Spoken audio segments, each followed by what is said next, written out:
Hello and welcome back to the channel. Today we're diving into a significant development in the Philippines' ongoing efforts to secure its maritime territories.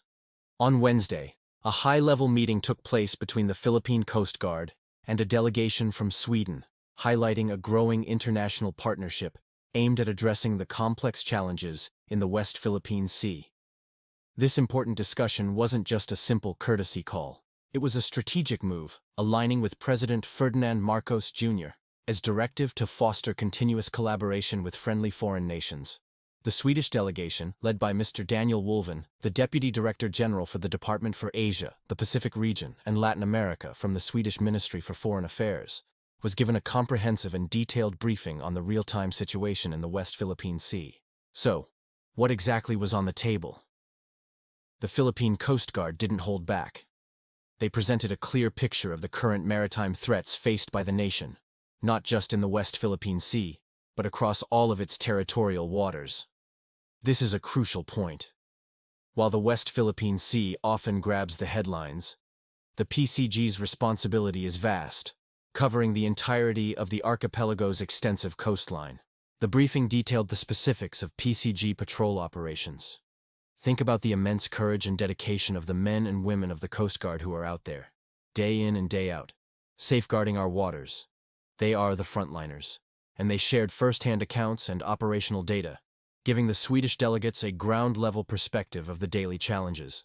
These challenges include monitoring foreign vessel movements, responding to maritime incidents, and ensuring the safety of Filipino fishermen. A major focus of the discussion was the persistent effort to safeguard the Philippines' Exclusive Economic Zone, or EEZ.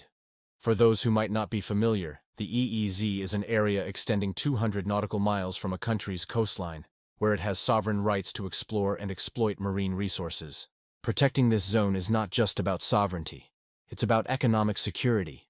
It's about ensuring that the rich marine resources, which are a vital source of livelihood for countless Filipino communities, are preserved for the Filipino people. The PCG detailed the various measures they are implementing to assert the country's rights within its EEZ.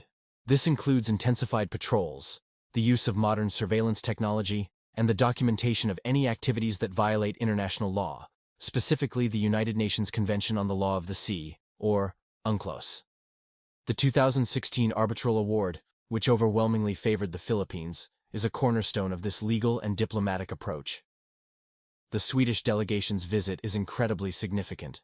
It signals that the international community is paying close attention. Sweden, a key member of the European Union, has a strong tradition of upholding international law and promoting a rules-based international order.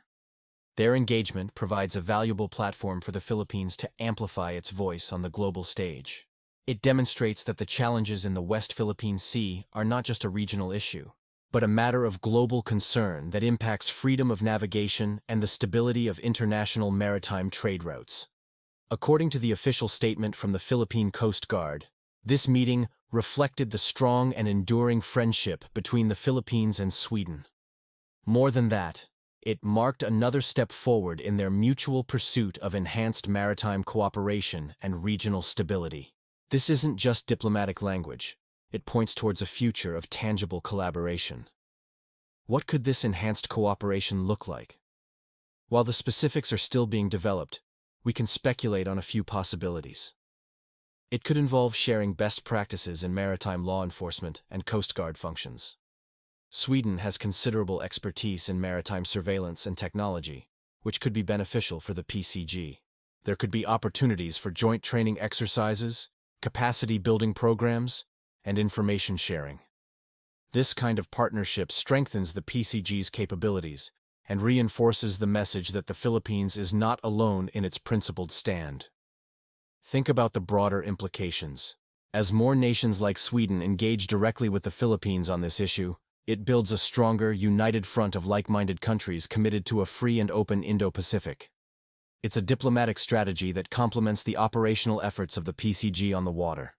It's about building a coalition of support, grounded in the shared values of democracy, freedom, and respect for international law. This meeting underscores a proactive and multifaceted approach by the Philippine government. It's not just about responding to incidents as they happen. It's about building long-term strategic partnerships that enhance national security and promote regional peace. The courage of the Philippine Coast Guard on the front lines, combined with astute diplomacy behind the scenes, forms a powerful combination. The visit by Mr. Wolven and his team is a testament to the success of this diplomatic outreach. It shows that the Philippines' narrative, which is one of adherence to law and peaceful resolution of disputes, is resonating with the international community. It's a narrative of a nation standing firm to protect what is rightfully its own, not through aggression, but through principle and partnership. As we move forward, we'll be keeping a close eye on how this relationship between the Philippines and Sweden develops. The discussions held this week are a promising foundation for deeper, more concrete cooperation in the future. It's a story of solidarity, a story of a shared commitment to a world where rules matter and where the rights of all nations, big or small, are respected. The path ahead is challenging, but with dedicated partners like Sweden, the journey towards a secure and stable maritime environment for the Philippines looks much brighter. That's all the time we have for today's deep dive. This is a developing story, and we will definitely bring you more updates as they become available. It's truly inspiring to see these international friendships being forged in the pursuit of peace and stability. Thank you so much for watching. If you found this update informative, please hit that like button, and if you haven't already, consider subscribing to the channel and ringing the notification bell so you won't miss any of our future reports. We love hearing from you, so please leave your thoughts and comments down below. Stay safe, and we'll see you in the next video.